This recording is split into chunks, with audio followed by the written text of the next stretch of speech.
Hello, if you want to measure blood oxygen level on the Redmi Watch 5 Lite, then first of all, you will have to start by putting the watch on your wrist, and you have to get the snug fit to let sensors sticks with your skin.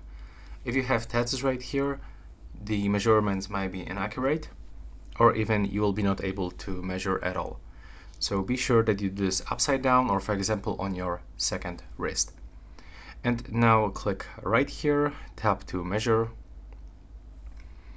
And as you can see, we have to keep the watch still and just wait for measurement until this line, the red line, actually show us a result.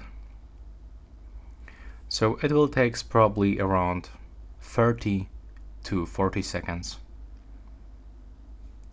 And as you can see now, I got the first result, so it's around 99, 97. And now we have to wait for calibrating. There we go. And this is the final result, 97% in my case. That will be all.